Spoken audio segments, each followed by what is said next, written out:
نحمده ونصلي على رسوله الكريم أما بعد رب اشرح لي صدري ويسر لي أمري واحلل عقدة من لساني يفقهوا قولي۔ دینی رہنمائی کی 97ویں مجلس میں سبھی سامعین کی خدمت میں السلام علیکم ورحمۃ اللہ وبرکاتہ۔ آج کی مجلس کا پہلا سوال یہ ہے کہ ایک سلسلہ طریقت کے بزرگ کی جانب سے یہ اعلان کیا گیا ہے کہ امسال شب قدر جمعہ 7 مئی 2021 اور سنیچر کی درمیانی شب میں ہوگی۔ باقاعدہ اس کا اعلان جاری کیا گیا ہے اور یہ تاکید کی گئی ہے کہ اس شب میں خاص طور پر اپنے اپنے گھروں میں رہ کر عبادات میں مشغول رہیں۔ تو سوال یہ ہے کہ اس طریقے پر کسی رات کو متعین کر کے شب قدر کی عبادت کی ترغیب دینا، شرعاً اس کی کیا حیثیت ہے؟ تو جواباً عرض ہے کہ یہ تو طے ہے اور صحیح احادیث سے ثابت ہے کہ شب قدر رمضان المبارک کے آخری عشرے کی طاق راتوں میں سے کوئی رات ہوتی ہے۔ 21، 23، 25، 27، 29 ان 5 راتوں میں سے کوئی بھی رات شب قدر ہو سکتی ہے، لیکن اس کی تعیین پیشگی طور پر کرنا کہ اس سال فلاں طاق رات میں شب قدر ہوگی، شریعت میں اس کا کوئی اعتبار نہیں ہے۔ یہ اللہ تبارک و تعالیٰ کا راز ہے جو اس نے مخفی رکھا ہے۔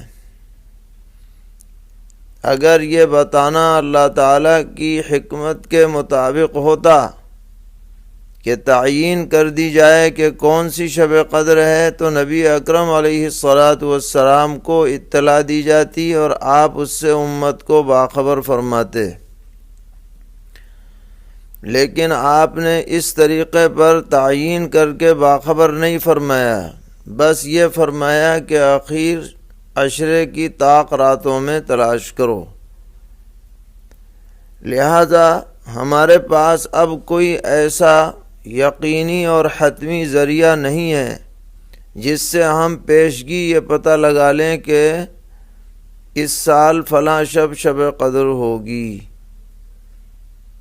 زیادہ سے زیادہ یہ کہا جا سکتا ہے کہ کسی بزرگ صاحب کو کشف ہو گیا ہو اور وہ کشف کی بنیاد پر یہ کہہ رہے ہوں تو کشف شریعت میں کوئی حجت نہیں ہے۔ جس طرح خواب کوئی حجت نہیں ہے، اسی طرح کشف بھی کوئی حجت نہیں ہے۔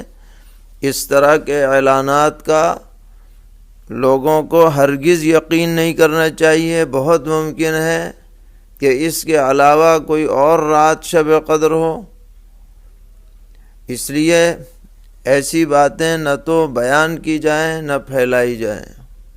خود ہمارے مشائخ نے لکھا ہے کہ اگر کسی شخص کو کسی بات کا کشف ہو بھی جائے تو اسے دوسروں کو بیان نہیں کرنا چاہیے، اس سے بہت سے مفاسد پیدا ہوتے ہیں۔ البتہ نبی اکرم علیہ الصلاۃ والسلام نے شب قدر کی بعض علامات بیان فرمائی ہیں، اس کی بنیاد پر جب کوئی رات سامنے آ جائے اور اس رات میں وہ علامت ظاہر ہو جائے، اس کی بنیاد پر کوئی یہ کہے کہ شاید یہ رات شب قدر ہوگی، اندازہ لگا لے، واقع ہو جانے کے بعد تو کہنے کی گنجائش ہے، لیکن ابھی اخیر عشرہ بھی شروع نہیں ہوا، پہلے ہی سے اعلانات کر دینا کہ صاحب فلاں رات کو شب قدر ہوگی، یہ بالکل مناسب بات نہیں ہے۔ شریعت میں ایسے اعلان کا قطعاً کوئی بھی اعتبار نہیں ہے۔ پوچھ رہے ہیں، ایک مسجد میں گرمی کی وجہ سے تراویح کی نماز مسجد کے برآمدے میں ادا کی جا رہی ہے، تو کیا مسجد میں معتکفین برآمدے میں آ کر تراویح کی جماعت میں شامل ہو سکتے ہیں یا نہیں؟ جواباً عرض ہے کہ اگر یہ برآمدے کا حصہ مسجد شرعی کی حدود میں داخل ہے تو وہاں آ کر معتکفین کا تراویح میں شرکت کرنا درست ہے، اس میں شرعاً کوئی حرج نہیں ہے۔ تمام مسجد شرعی کے حدود میں معتکف جا سکتا ہے، خالی اندر رہنا کوئی ضروری نہیں۔ سوال کرتے ہیں، کیا کسی شخص کو اجرت دے کر اعتکاف کرانے کی شرعاً اجازت دیتی ہے، شریعت اجازت دیتی ہے؟ اعتکاف ایک عبادت ہے، اس کے اوپر اجرت کا لین دین جائز نہیں ہے۔ بغیر اجرت کے محلے کے حضرات میں سے ایک دو حضرات بھی اگر اعتکاف کر لیں گے تو سب کی طرف سے سنت کفایہ ساقط ہو جائے گی، اس لیے اہتمام سے ایک دو آدمیوں کو اعتکاف کر لینا چاہیے اور اس میں بالکل کوتاہی نہیں کرنی چاہیے۔ پوچھ رہے ہیں کہ معتکف مسجد میں رہتے ہوئے مسجد کی اوپری منزل میں جا سکتا ہے یا نہیں؟ تو جواباً عرض ہے کہ اگر اوپر جانے کا راستہ مسجد شرعی کے حدود میں ہو تو جانے میں کوئی حرج نہیں ہے،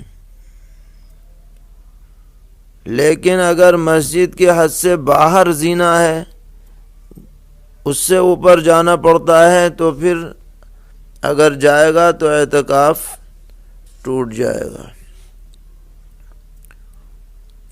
پوچھ رہے ہیں، ایک صاحب مسجد میں مصنون اعتکاف کرنا چاہتے ہیں لیکن ان کے گھر سے مسجد تک کھانا لانے والا کوئی نہیں ہے، تو کیا وہ گھر پر کھانے کے لیے جا سکتے ہیں؟ جی ہاں، اگر کوئی اور کھانا لانے والا نہیں ہے تو طبعی ضرورت کے پیش نظر وہ گھر جا کر کھانا کھا کے آ سکتے ہیں۔ سوال کرتے ہیں کہ ایک سامع مسجد میں معتکف ہے، اس مسجد میں آج قرآن پاک ختم ہو جائے گا، تو کیا وہ کل سے دوسری جگہ جا کر تراویح کی سماعت کر سکتا ہے؟ جواباً عرض ہے کہ اس معتکف کے لیے جو مسنون اعتکاف کر رہا ہے، اعتکاف کے دوران دوسری جگہ جا کر سماعت کرنا درست نہیں ہے، اسے چاہیے کہ وہ اسی مسجد میں اعتکاف اپنا پورا کرے۔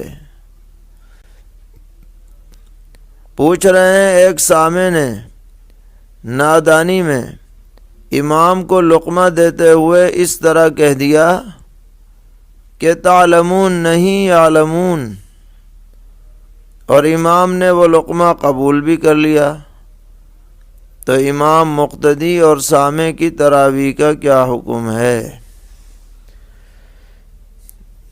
جواباً عرض ہے کہ اس میں جو سامع نے نہیں کا لفظ کہا ہے، یہ عام گفتگو کا لفظ ہے، جس کی وجہ سے اس سامع کی نماز فاسد ہو چکی ہے۔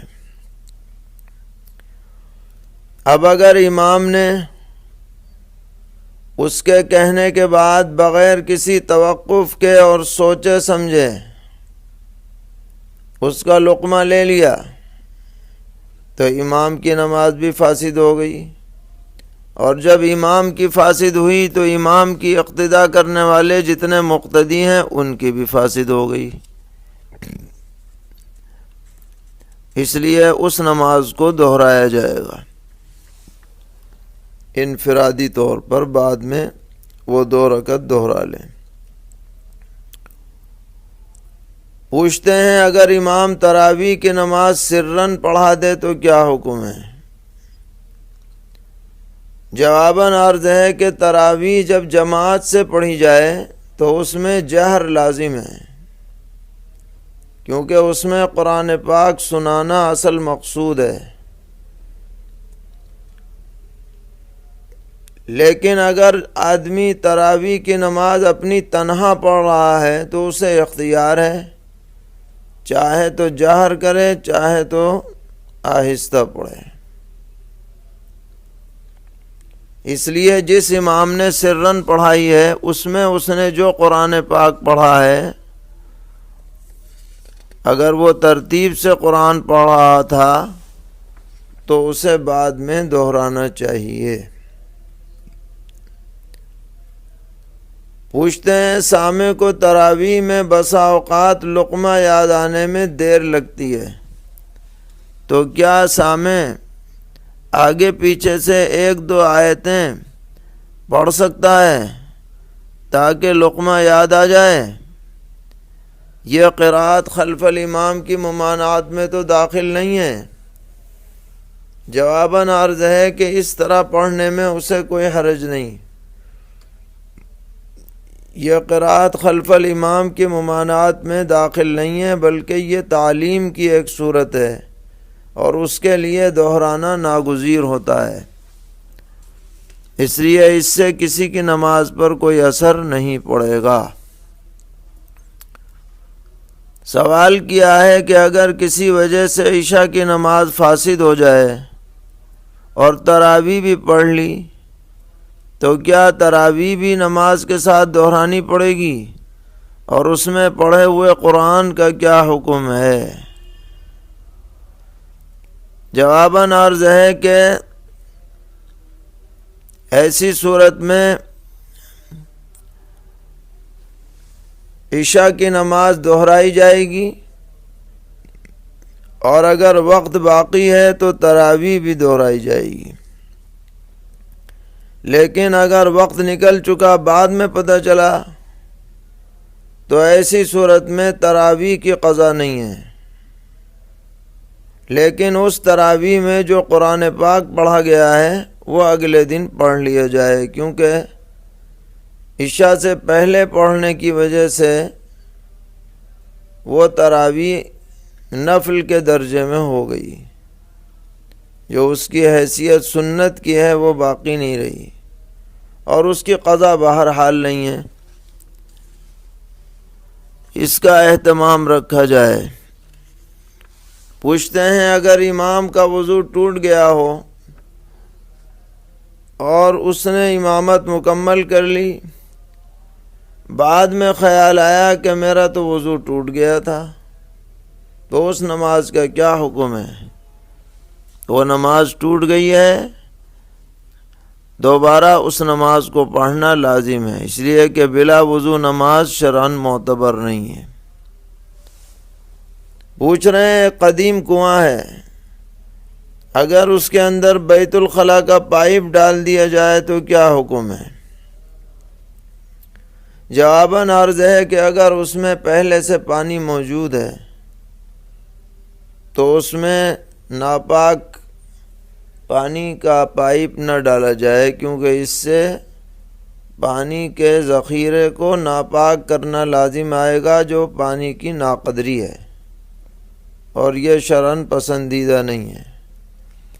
لیکن اگر وہ کنواں بالکل پاٹا جا چکا ہے، بالکل اس میں پانی کا کوئی اثر باقی نہیں رہا، سوکھ گیا ہے وہ، تو اگر اس میں پائپ لگا دیا جائے یا اور کچھ بنا لیا جائے یا ٹینک بنا لیا جائے تو اس میں شرعاً کوئی حرج نہیں ہے، اس میں پانی کی ناقدری کی بات نہیں پائی جاتی۔ پوچھتے ہیں زکوٰۃ کی نیت سے ہم نے 5 سال پہلے ایک زمین خریدی تھی، اب اس کو فروخت کیا گیا ہے، تو اس زمین کی مالیت پر زکوٰۃ کس طرح واجب ہوگی؟ کیا 5 سال میں صرف ایک بار یا ہر سال کی مالیت پر زکوٰۃ ہوگی؟ ہر سال کی مالیت پر زکوٰۃ ہوگی۔ اندازہ لگا لیں کہ ہر سال اس کی کیا مالیت رہی، اسی کا اندازہ لگا کر زکوٰۃ ادا کریں۔ ایک صاحب پوچھتے ہیں کہ میں ایک جائیداد پر مکان بنا کر اس کو فروخت کرنے کا ارادہ رکھتا تھا، اور کئی سالوں سے میں تعمیر کی قیمت لگا کر زکوٰۃ نکال رہا تھا، لیکن اب میرا ارادہ بدل گیا ہے، اور اب ارادہ میرا یہ ہے کہ میں اس جگہ کو فروخت نہیں کروں گا بلکہ کرائے پر چڑھا دوں گا، بلکہ بات بھی طے کر لی ہے کرائے کی۔ تو سوال یہ ہے کہ اب اس پر زکوٰۃ کس طرح سے واجب ہوگی اور کیا حساب لگایا جائے گا؟ جواباً عرض ہے کہ جس وقت سے آپ نے اسے بیچنے کے بجائے کرائے پر اٹھانے کا ارادہ کر لیا ہے، اسی وقت سے اس کی زکوٰۃ آپ کے ذمے سے ساقط ہو گئی، قیمت سے ساقط ہو گئی۔ اب اس کی قیمت پر زکوٰۃ نہیں ہے، بلکہ جو کرائے کی آمدنی ہوگی اس پر حسب ضابطہ زکوٰۃ واجب ہوگی۔ پوچھ رہے ہیں کہ ایک صاحب کے ہاں بچی پیدا ہوئی جو پیٹ ہی میں انتقال کر گئی تھی، اب اس کے گھر والے اس بچی کی طرف سے کچھ صدقہ خیرات غریبوں کو دیتے ہیں، اس کی شرعاً کیا حیثیت ہے؟ جواباً عرض ہے کہ بچی تو دنیا میں اس نے آنکھیں ہی نہیں کھولی، اس کو تو اجر و ثواب کی کوئی ضرورت بھی نہیں ہے، وہ تو ویسے ہی اللہ کی رحمت کی مستحق ہے۔ اب جو گھر والے صدقہ کریں گے تو وہ انہی کو خود اس کا ثواب پہنچے گا، بچی کو نہ اس کی ضرورت ہے اور نہ وہ اس کی محتاج ہے۔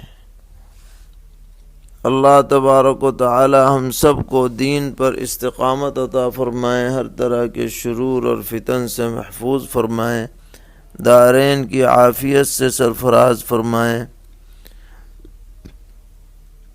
آج ہمارے بہت ہی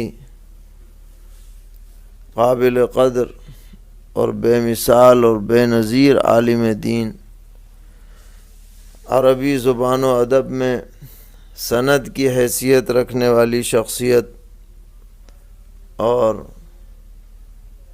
بہت سی باتوں میں انفرادی حیثیت کی حامل ذات حضرت اقدس مولانا نور عالم صاحب خلیل الامینی رحمہ اللہ تعالی اللہ کو پیارے ہو گئے۔ اللہ تعالیٰ ان کی قبر کو نور سے منور فرمائے، ان کے درجات بے حد بلند فرمائے، امت کو ان کا نعم البدل عطا فرمائے، تا دیر ان کی یاد آتی رہے گی اور ان کی کمی محسوس ہوتی رہے گی۔ صلی اللہ تعالی علی خیر خلقہ محمد وآلہ وصحبہ اجمعین برحمتک یا ارحم الراحمین۔